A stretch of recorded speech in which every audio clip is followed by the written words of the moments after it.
Alors aujourd'hui, je reviens pour vous parler donc de la rééducation du périnée en tant que telle. Donc comment ça se déroule, quelles sont les possibilités de différents traitements, etc.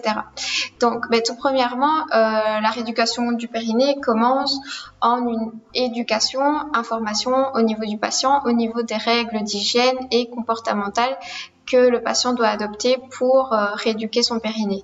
Donc on va donner une série de conseils pour justement l'alimentation, les boissons, la fréquence justement des prises d'eau, des conseils pour aller correctement à la toilette, des conseils de position, des conseils pour gérer tous les efforts de poussée quand vous soulevez du poids, quand vous faites du sport, etc. Apprendre à bien protéger votre périnée dans la vie de tous les jours. Ensuite, il y aura bien évidemment le travail manuel, intravaginal. Donc ça, il faut pas vous faire un schéma. On va travailler donc en intravaginal avec les doigts les différents types de contractions, donc rapides, contractions lentes, les différents muscles. Alors ensuite, il y a tout ce qui concerne les exercices du plancher pelvien de type gymnastique abdominale selon De Gasquet.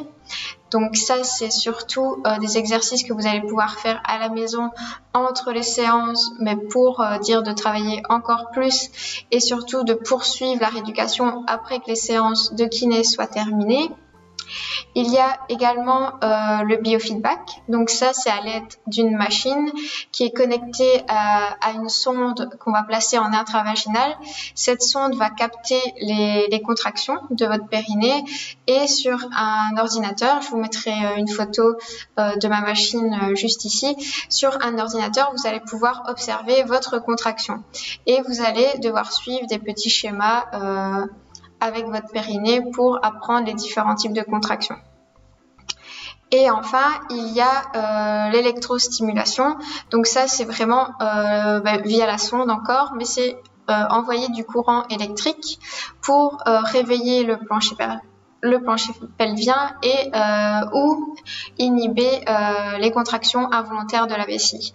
Et enfin, il y a tout simplement tout ce qui est boule de geisha, l'épaisseur, les dilatateurs, etc., etc.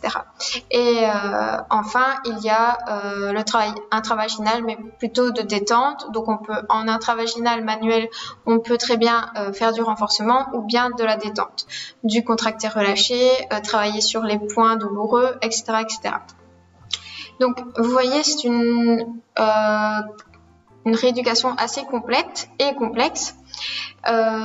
Donc, non, on ne peut pas s'auto-rééduquer à la maison simplement en faisant les vidéos d'exercices de gymnastique abdominale parce que selon les symptômes, ce ne sera pas du tout les mêmes exercices que je vais proposer. C'est-à-dire que pour les mêmes symptômes, votre périnée peut être très bien hypertonique ou hypotonique en fait et avoir le même symptôme, c'est-à-dire que vous allez me dire j'ai une fuite urinaire, oui mais votre périnée il en est où en fait? Ça pour cela il faut d'abord faire le bilan et après choisir les exercices bien adaptés. Par exemple, s'il est hypertonique, on va partir sur un travail de relâchement, de massage, de points douloureux, etc.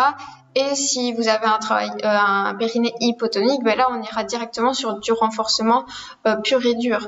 Donc voilà pourquoi on ne peut pas s'auto-rééduquer à la maison. C'est-à-dire que oui, vous allez le faire entre les séances et après la rééducation, mais vous ne pouvez pas faire seul toute la rééducation à la maison en fait. Et enfin, quelles sont les raisons qui pourraient vous pousser à consulter un médecin et venir faire de la rééducation du périnée?